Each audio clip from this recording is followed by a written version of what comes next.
Say what you want about TikTok. Sure, it is addictive. According to a study, the average person scrolls through TikTok for about 95 minutes per day. TikTok bears a relatively intrusive terms of service policy as well as content management algorithm. This gives TikTok considerable access to each user's individual patterns and data. It's also been proven that TikTok's Chinese counterpart, Douyin, provides a lot more educational content for its Chinese users, furthering the narrative that China is subtly working to sabotage America's future.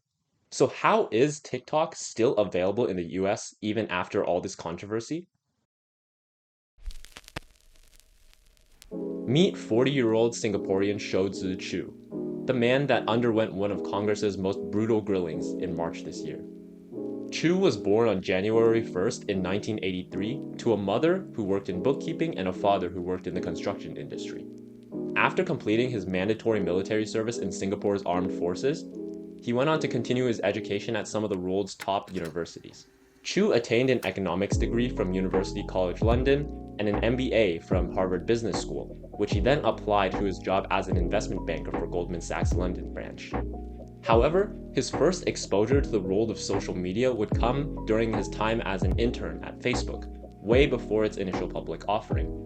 While it's unclear what exactly he learned during his time there, it's safe to say that he was one of the first people to be exposed to the implications of large-scale social media. We'll see later how this translated to his defense against Congress. From 2010 onwards, Chu was involved in multiple ventures, funding Chinese companies like Alibaba and Xiaomi. In 2021, Chu became the chief financial officer of ByteDance, TikTok's parent company. And just 2 months afterwards, he replaced Kevin Mayer, the former CEO, as the new CEO of ByteDance. On March 23, 2023, Chu testified before Congress on behalf of TikTok. Let's get into how exactly TikTok's CEO managed to keep the app afloat, for now, amid concerns from American politicians. Here is a highlight from the hearing.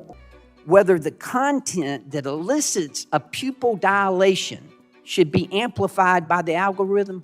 Can you tell me that? We do not collect body, face, or voice data to identify our users. We do not. You don't? No. The only face data that you will get, that we collect, is when you use the filters to have, say, sunglasses on your face. We need to know where your eyes are. Why do you need to know what the eyes are if you're not seeing if they're dilated? And that data is stored on your local device and deleted after use if you use it for facial. Again, we do not collect body, face, or voice data to identify our users. Right away, it's evident how much this man prepared for the hearing. Prior to this hearing, his colleagues noted that they bombarded him with questions that Congress might potentially ask him, making sure that he was prepared not only on TikTok, but on TikTok's associated entities as well. And this would seem like it'd be super useful.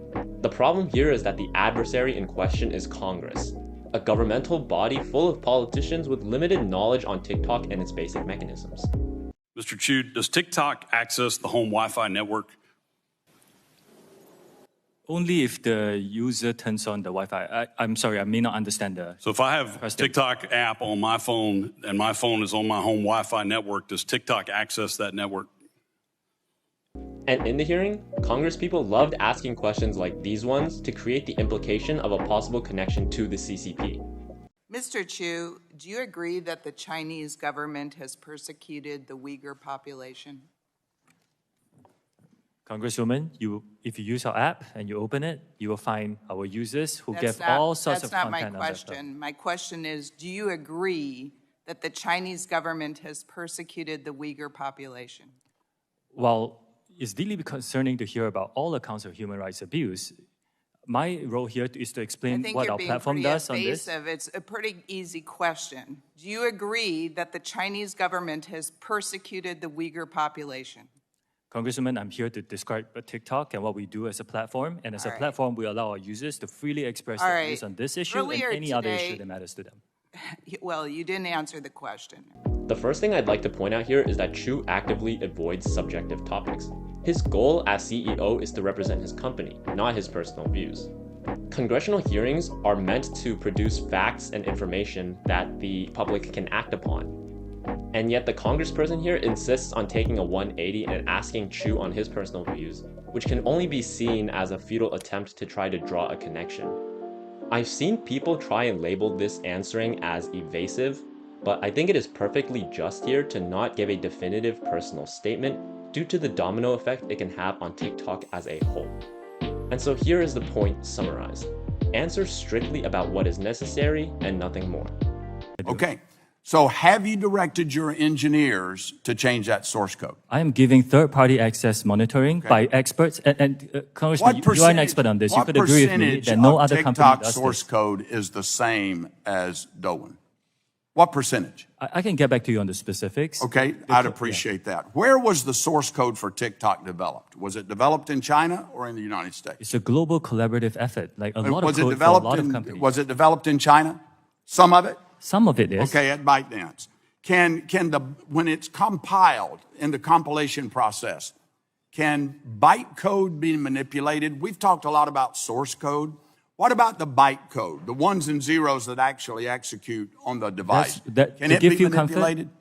Yes. Congressman, to give you comfort, that's why we're giving third-party monitors. Yes, As an expert, I think you can agree that very few companies I've got offer the to do this. report here by... The reason Chu cannot answer yes or no here is because by doing so, he will be confirming the congressman's assumption that there are potential backdoors linked to the CCP. The question itself was about the source code.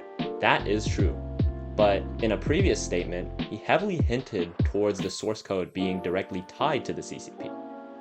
Furthermore, if the person was truly a competent individual in modern IT, then they wouldn't be asking for the percentage of the source code change, because that really isn't a viable, quantifiable metric for the point he's trying to make. There are tons of superficial factors in the source code, and if there were really potential flaws, then changing some of those superficial factors would also count as changing the source code without actually fixing the problem. We see that Chu here decides to use the words global collaborative effort, suggesting that the relationship between TikTok and the CCP isn't really a valid foundation for the congressperson to base his argument off. Yet despite all this, the pressure persists, and when Chu wants to respond, the congressperson yields their time, and Chu's request is ultimately ignored. Unlike your regular run-of-the-mill debate, Chu is forced to take a more defensive stance here.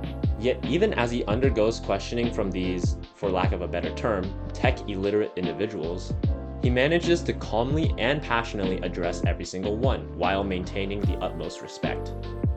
Moving on. In any debate, it's essential to gain a complete understanding of your adversary's argument as well as your own, so that you can exploit any shortcomings that they might have in their argument. Because this is a congressional hearing, Chu knows that each congressperson has a limited amount of time that they can ask him questions. If Chu does his research properly and manages to shut down a congressperson's main question while addressing follow-up questions in the same statement, then the congressperson will be forced to spend their time formulating new questions in order to avoid redundancy. Chu understands the angle that Congress is trying to take, which largely involves critiquing the monitoring of TikTok's usage. Here in this next clip, we see him put up a bit of resistance, and it's also worth noting that this is one of the few questioning sessions where the congressperson in question actually allows Chu to make his case, so props to her and respect for that. You think would be the appropriate age to have a child get on TikTok? Our approach is to give differentiated experiences for different age groups and let the parents have these conversations with their children to decide what's best for their family. So you think that there is a sufficient safety mechanism for an 8-year-old to be able to access TikTok? An 8-year-old's experience on TikTok will be so highly restricted that every single piece of content he or she will see will be vetted by Common Sense, our third-party child safety expert, and the 8-year-old will not be able to post, and the 8-year-old will not be able to see any personalized feed and zero advertising in that experience. So I believe, yes, it is the appropriate experience for an 8-year-old. By reminding them that the responsibility of whether or not to even use the app belongs to the parents rather than the children, he attributes the issue of premature usage to the issue of internet access as a whole being much too available. This means that a question originally directed at TikTok, a Chinese company, will now also have to be directed towards similar American companies. Otherwise, this will just be a case where Congress bullies TikTok just for the sake of doing so, even there are other companies on American soil that go through the same data management practices that TikTok does. And I'm not just making it up. Other companies realize this too. An article from Vogue states that US companies like Microsoft are pushing back against TikTok bans in order to protect their own tech, particularly through the proposed Restrict Act, which would allow the government to ban tech based on the US relationship with the country where it originates. Further down, it says, according to Bloomberg, tech executives said they're concerned the measure could expose their companies to national security reviews over even a minor piece of hardware or a line of code if the bill were to become law because most of their systems include some Chinese technology. Now, it is up to the congressperson to change the wording of their questioning in order to sound like they're not neglecting the parental aspect in the TikTok child dynamic. But of course, as I showed in the previous clips, not every congressperson is mindful of being blatantly ignorant. Finally, we have the cherry on top, his body language. Let's compare a clip of Chu's hearing to Meta CEO's Mark Zuckerberg's hearing. Do you see a potential problem here with a complete lack of fact-checking on political advertisements? Well, Congresswoman, I think lying is bad, and I think if you were to run an ad that had a lie, that would be bad. That's different from it being, in our position, the right thing to do to prevent your constituents or people in an election from seeing that you had lied. Zuckerberg's lack of movement and monotone style of speaking has a certain coldness attached to it. On the other hand, Chu's vivid presence gives his argument a bit of emotion, making him seem more amicable to the congresspeople. When you want something really badly, even the tiniest amount of charisma can make all the difference.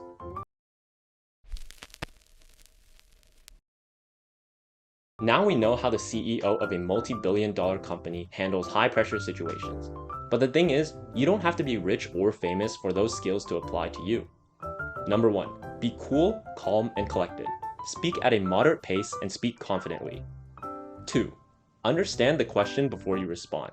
Yes, no questions may seem simple to answer, but be careful of the implications and any further positions that can stem from your response. 3, know when to concede, especially if talking to a superior who is unwilling to follow social norms and/or listen to you. Not every argument is won by butting heads. 4, think like the other person in order to understand weaknesses in both sides. And 5, use proper body language and well-timed gestures to avoid seeming robotic. And that's it. I'll try to make more videos when I'm in college, but I'll have to see how much free time I have once I settle in. If you liked what you saw, please let me know down in the comments below, as well as any other opinions you have on the subject. You know the drill. Like, subscribe, hit the bell, and buy me a sandwich. Peace out.